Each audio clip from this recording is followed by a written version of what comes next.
स्वागत मु लोपामुद्रा आपण देखुछंती कलिंग भारत देखिबा वर्तमान समय देश और राज्यर गुरुत्वपूर्ण खबर जहाँ प्रति सेकेंड आपणक पाख आखरे और देश दुनिया रे घटी थाए जहां आम कही थांती राजनीति।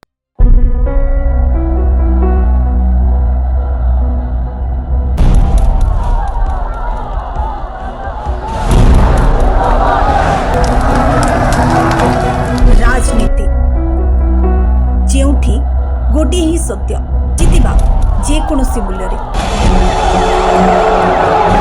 जेएनयू में जिस तरीके से देश के प्रधानमंत्री और गृह मंत्री के खिलाफ अपशब्द कहे गए, नारे लगे, क्या कहेंगे उस पूरे विषय? नक्सलवाद के समूल नाश से संविधान विरोधी, राष्ट्र विरोधी, अर्बन नक्सल का ये हताशा निताशा का रंग इन हिंसक प्रवृत्ति के देश विरोधी नारों में स्पष्ट दिख रहा है।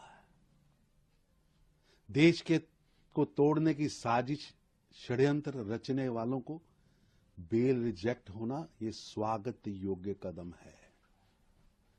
देश की एकता, अखंडता, प्रभुसत्ता सर्वप्रिय है, उससे कोई समझौता नहीं। निर्दोषों की हत्या करने वाले वो चाहे पहाड़ में हो या जंगल में हो, वो आतंकवादी हो या अर्बन नक्सल हो, उनकी कब्र खुदेगी ही, वो बचेंगे नहीं। Jawaharlal Nehru University is a very strong basis for the students' organization as well as the political organization also, because the students in Jawaharlal Nehru University, they became a very, very powerful leaders in Indian politics. For example, Omar and the other student leader who were kept in jail for a long time, more than 5 years. There are the students leaders. But the government of India, they arrested him under Terrorist Act, and also and bail was refused by the courts also. So this is, I think, fifth or sixth time that the Supreme Court of India has rejected the bail. But thing is, according to BJP, they are terrorists and traitors of this nation, and they have to face the consequence of the law. That's why we arrested him and kept him in jail. That's the argument. That's the scenario of the BJP government and BJP people. But whereas law is a law for everybody, whether he is a terrorist or innocent, is to be decided by the trial only. So trial must take place one day or other. But how long you want to keep him in jail? So this is unfair on the part of the government of India, BJP government. So for 5 years, you should not keep a person in jail without trial. That is nothing but a punishment without committing any offense. So he is in jail since 5 years. What does it mean? It means he is undergoing punishment. Even if the case is convicted, the term of the conviction may be less or more. That's a different matter. But he must undergo a proper and fair trial before the concerned court, district court, or terrorist activity court. So without doing that, the government of India is dodging the matter, and they are almost opposing the bail whenever the bail application is filed. Supreme court ने उमर खालिद और शरीर इमाम की याचिका को खारिज कर दिया है। उसके बाद जेएनयू में नारे लगे, मोदी शाह तेरी कब्र खुदेगी, भगवा न कभी यहाँ लहरा है न कभी लहरेगा, यहाँ भगवा जला और चलेगा। ये जेएनयू को टुकड़े टुकड़े गैंग राहुल गांधी जैसे देश विरोधी मानसिकता वाले और सभी, चाहे आरजेडी हो, चाहे टीएमसी हो, चाहे वाम दल हो, ये टुकड़े टुकड़े गैंग का एक कैंप ऑफिस बन गया, कार्यालय बन गया।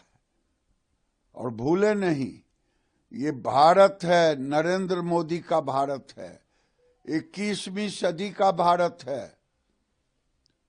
विवेकानंद कह गए थे भगवा ही होगा, और ये नरेंद्र मोदी को और अमित शाह को कब्र खोदने वाले खुद कब्र में चले गए हैं। यहां से उग्रवादी का खात्मा हो गया पूरे देश से। इसलिए मैं टुकड़े टुकड़े गैंग से कहना चाहता हूं कि उमर खालिद जो पाकिस्तान की सोच रखता था, शर्जील इमाम, चिकन नेक को अलग करना, और खालिद और शर्जील के समर्थन में जो लोग बोलेंगे वे देशद्रोही है। ऐसे लोगों पर देशद्रोह का सुप्रीम कोर्ट ने आरोपियों को जमानत मिली, लेकिन जेएनयू में कल शाम को जब जुलूस निकला तो उसमें जो नारेबाजी हुई, क्या कहना है सर? नहीं, मैं तो स्पष्ट तौर पर एक बात कहूं कि हम सब आहत हुए थे, और मैंने कहा भी, लिखा भी, कई अखबारों ने कैरी किया कि एक दो चीजें जो बहुत ट्रबलिंग है, आखिर कितने बरस बिना ट्रायल के कोई जेल में रहे ताकि उसको इंड्योरेंस की इंतहा मानी जाए, इनकार्सरेशन की, ताकि उसको कॉन्स्टिट्यूशनल प्रोटेक्शन एक्टिवेट हो सके। उनके लिए मैं समझता हूं ये अद्भुत दो उदाहरण हैं। आगे इस पे फिर चर्चा होगी, क्योंकि ये यही विराम नहीं लेगा। व्यक्तिगत तौर पे तो मैं मुर्दाबाद के नारे का भी विरोधी हूं और कई दफा आपके समक्ष कह चुका हूं।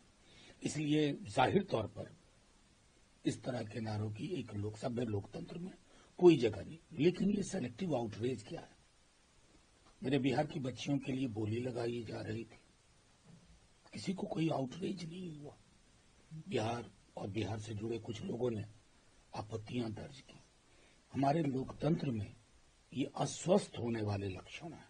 और मैं फिर से दोहराता हूं, व्यक्तिगत तौर पर हमारा मानना है कि मुर्दाबाद जैसे नारों से भी, क्योंकि क्या फर्क है इन दोनों नारों में, जो एक आप जेएनयू का बता रहे हैं और ये मुर्दाबाद क्या है? You wish death. हम किसी व्यक्ति, कोई भी व्यक्ति का डेथ विश नहीं कर सकते। इस पर सोचना तो होगा ना, लेकिन सेलेक्टिव आउटरीच नहीं।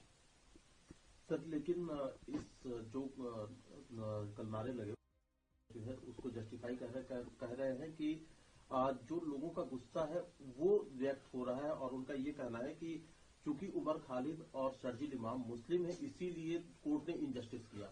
देखिए, मेरा सीधे तौर पे कहना है कि शर्जील और उमर खालिद के नाम और पहचान के पीछे कितना कुछ है ये हम इस देश में देख चुके हैं।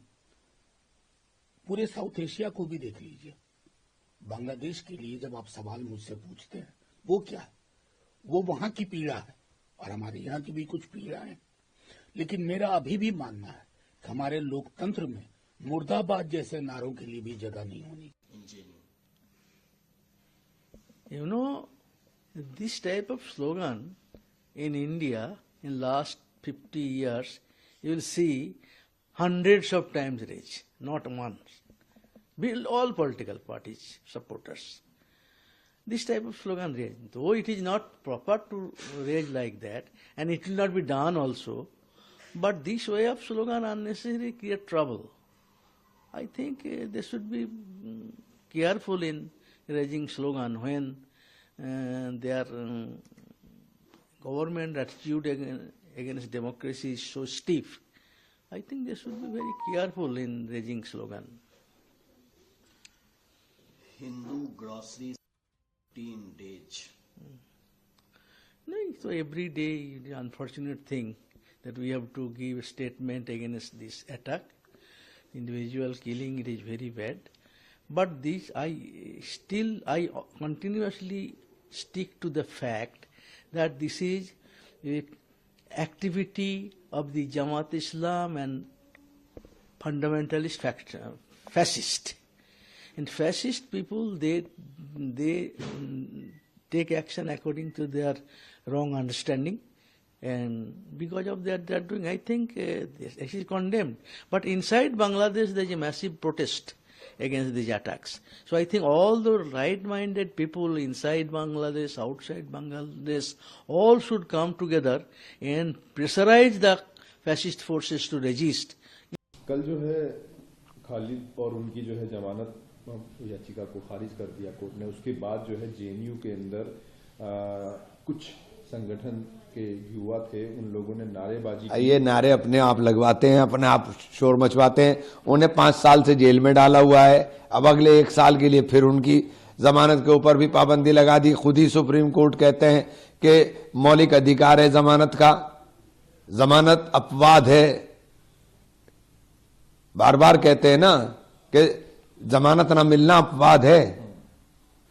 तो आप खुद ही तो कहते हो, खुद ही आपने लगा दिया, अब क्या बोलें इसके ऊपर हम? नहीं, नारे जो लगे हैं वो लगे। नारे तो ये अपना आप लगवाते हैं, इन्हें 24 हर बार यही रह गया इनको, अपना आप नारे लगवाते हैं। जो लोग जेल में आपने 5 साल सड़ा दिए, उतनी सजा नहीं होगी उनके जुर्म की जितने आपने उन्हें जेल में सड़ा दिया है? और अपना आप नारे लगा करके, नारे लगाने से कुछ हो रहा है? वो सामने बात आई है, कुछ नहीं, नारे कुछ नहीं है, ये सब हल्की बातें हैं। इन्हें 24 प्रधानमंत्री को गाली दे दी, उसको नारा लगा दिया, गृह मंत्री को ये कर दिया। भाई क्या है, कहां लेके खड़े हो गए तुम देश को? बांग्लादेश की तरफ देख लो, जहां लोगों को मार रहे हैं वहां नहीं देखोगे आप। उसमें साफ कहा जा रहा है कि मोदी शाह तेरी कब्र खुदेगी जेएनयू में। अरे वहां जाके देख लो ना बांग्लादेश में क्या हो रहा है। गरीब अगर बेचारा, मुझे नहीं पता वो, लेकिन जो हालात बांग्लादेश के हैं उन हालात के ऊपर भारत सरकार का चिंता न व्यक्त कर पाना, इससे ज्यादा दुर्भाग्य इस देश के अंदर नहीं हो सकता। इतना कमजोर नेतृत्व देश ने कभी नहीं देखा होगा। जो आम आदमी पार्टी के नेशनल कन्वीनर हैं, एक पार्टी के राष्ट्रीय अध्यक्ष, एक पार्टी के राष्ट्रीय कन्वीनर, दिल्ली के पूर्व मुख्यमंत्री को मैंने आप सबकी उपस्थिति में अपनी पत्रकार वार्ता में सर्कुलर पढ़कर बताया था। हमने सर्कुलर पढ़ा था कि क्या क्या सर्कुलर में लिखा है, और मैंने कहा था कि अगर इस सर्कुलर में आपको कहीं ये दिखता है कि दिल्ली की सरकार ने कुत्तों की गिनती के लिए शिक्षकों को लगाया, तो आप मुझे पढ़कर मार्क करके बता दीजिए। मैं शिक्षा मंत्री के नाते माफी मांगूंगा, अन्यथा अरविंद केजरीवाल जी माफी मांगे। उस दिन के बाद से कुत्तों की गिनती पे बात करना आम आदमी पार्टी के लोगों ने बंद कर दिया है। मगर हम दिल्ली की जनता के सामने अरविंद केजरीवाल जी जो आम आदमी पार्टी के राष्ट्रीय कन्वीनर हैं, उनके गैर जिम्मेदाराना, उनकी मारो भाग जाओ, झूठ बोलो और भाग जाओ, शूट एंड स्कूट की राजनीति को नहीं चलने देंगे।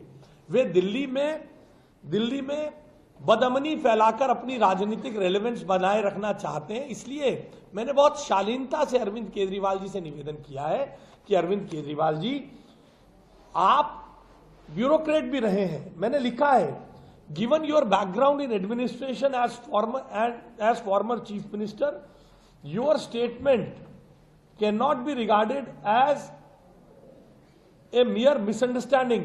Instead, it appears to be a part of a deliberate attempt to derail smooth implementation of a very important safety initiative.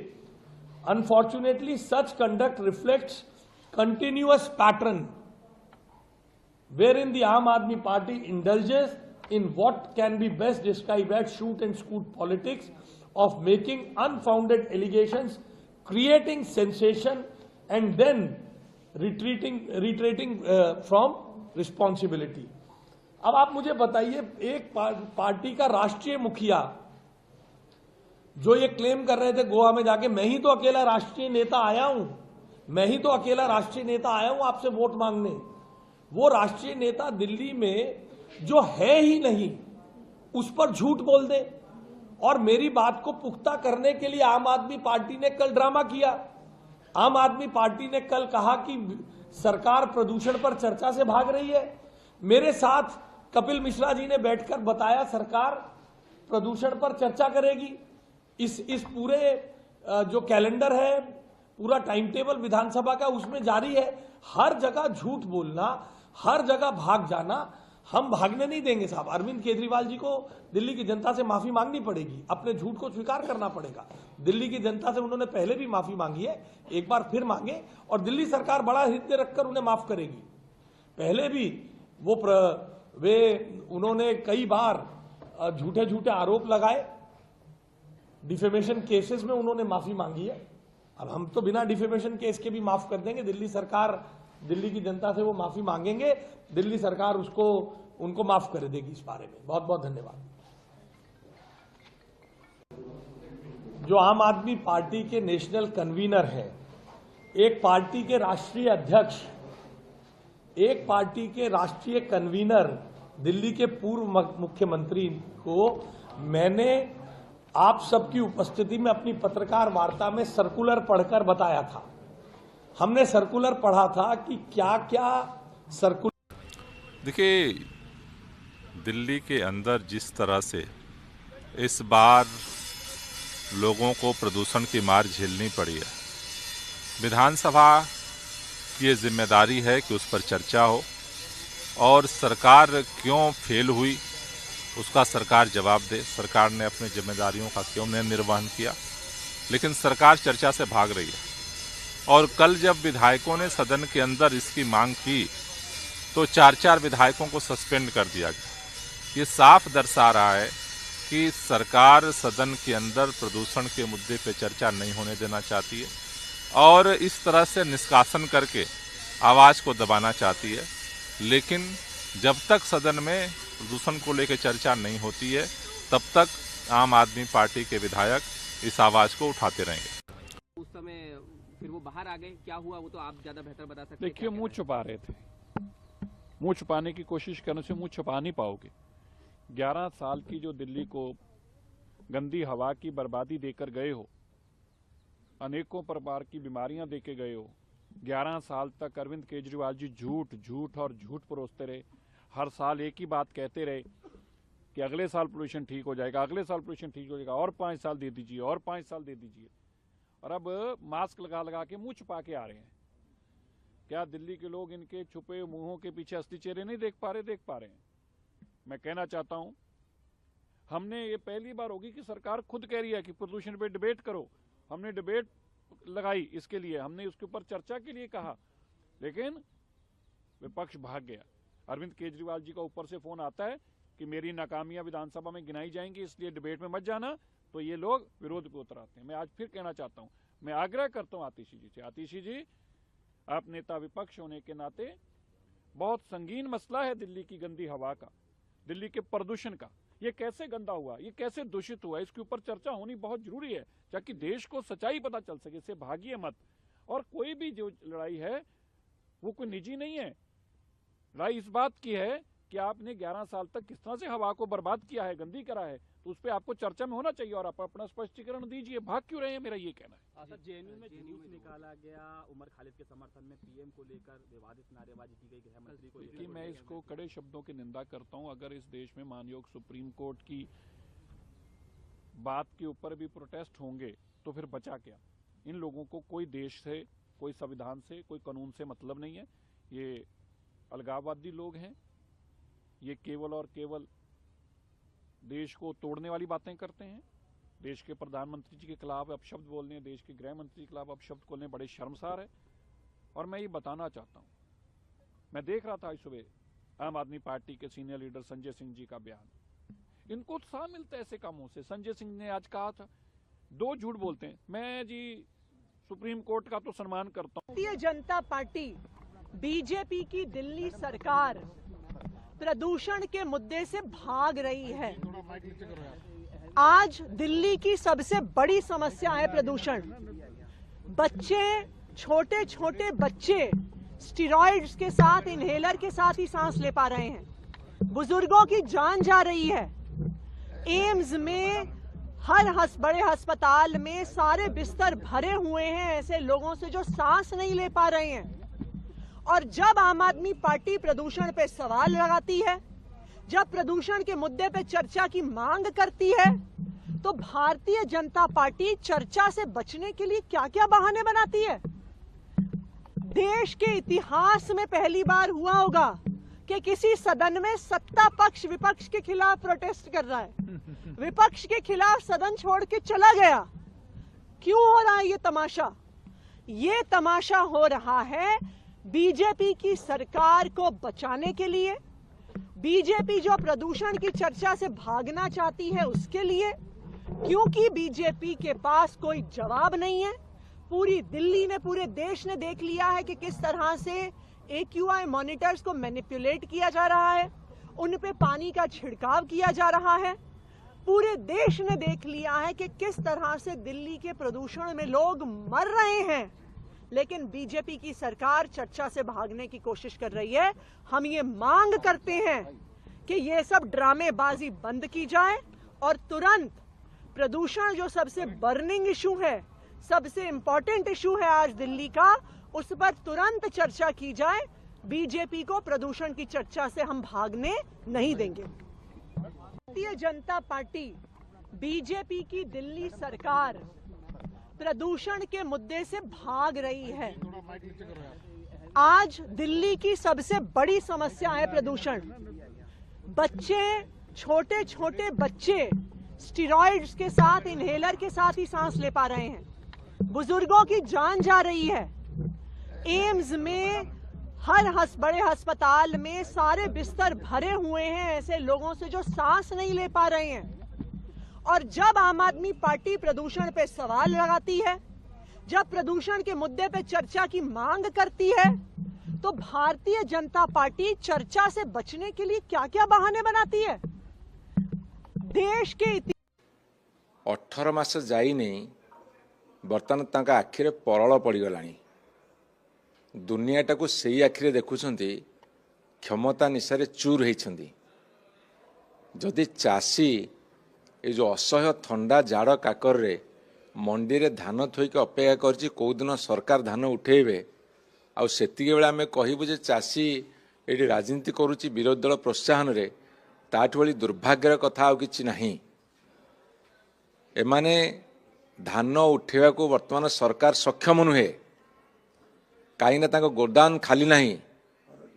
केंद्र सरकार बड़ इंजिन, ओडिशा को तो अनुदान देवा दूरे थाउ, जेतिकी धान चाउल उठी, जी धान चाउल संग्रह कराई ताकू से उठौ नाहांती।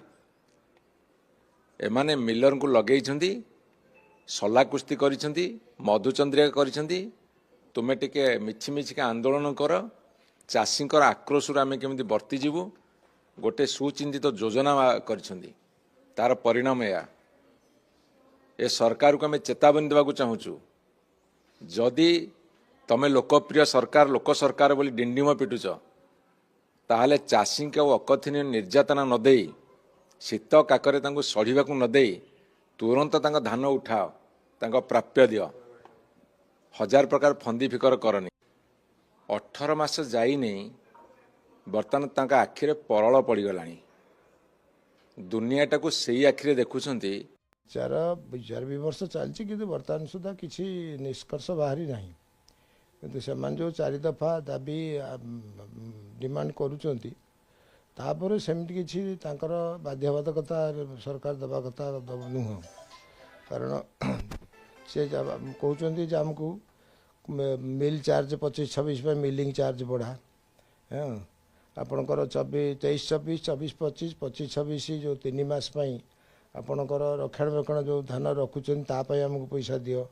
तुम तो मिल कर बिजनेस कर, तुम तो ने तुम स्टोर कर रख, तुमको सरकार से कहीं पैसा देवे।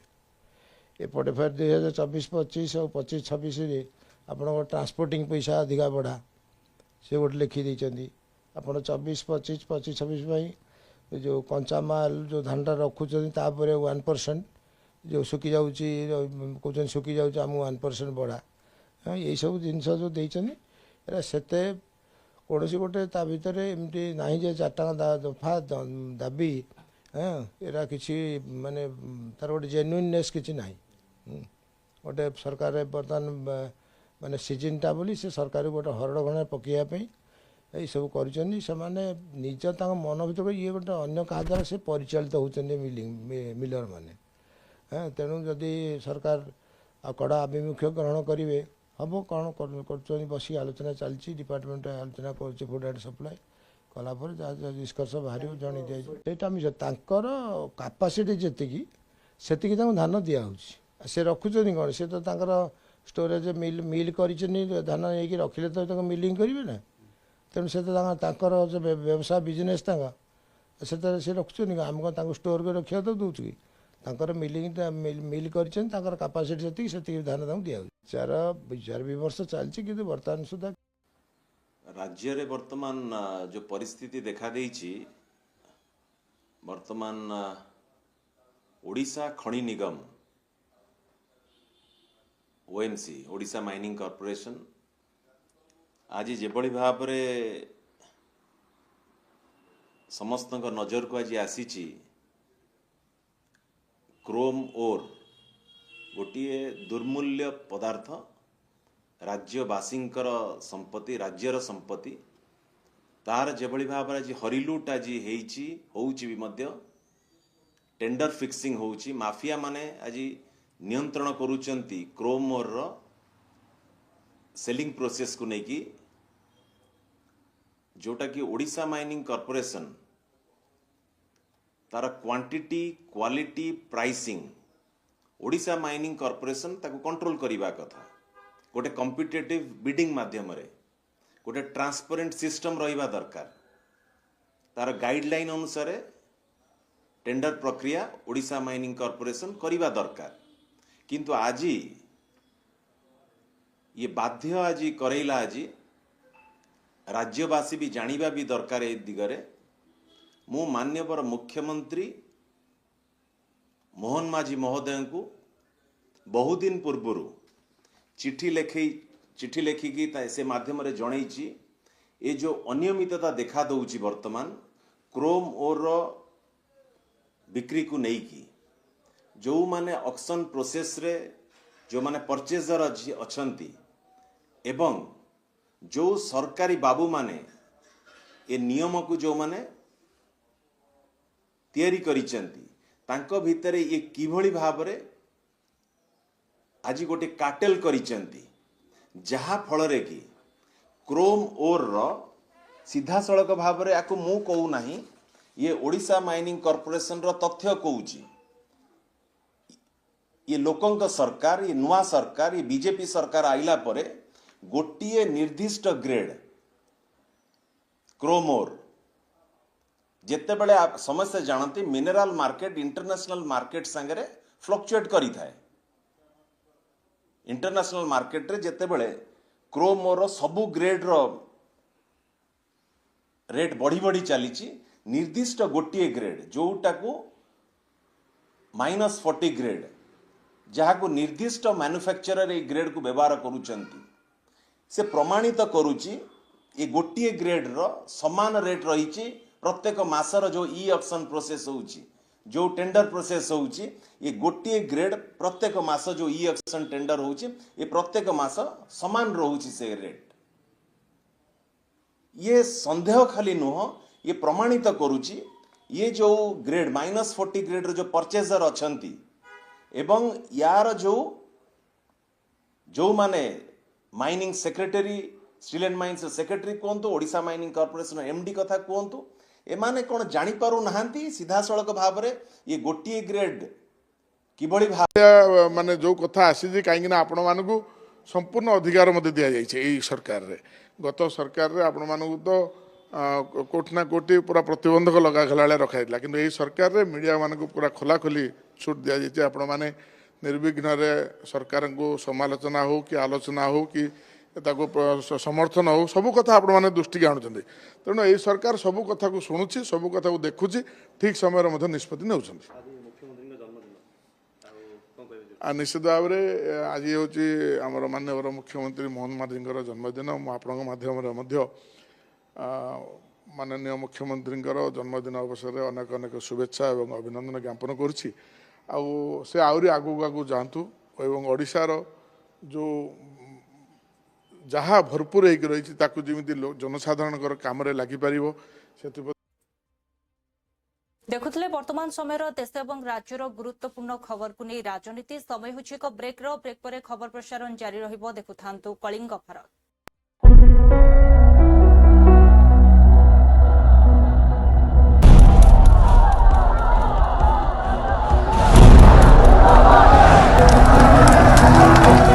राजनीति जेउठी गोटे ही सत्य जितिबा जे कोनोसी मूल्य रे।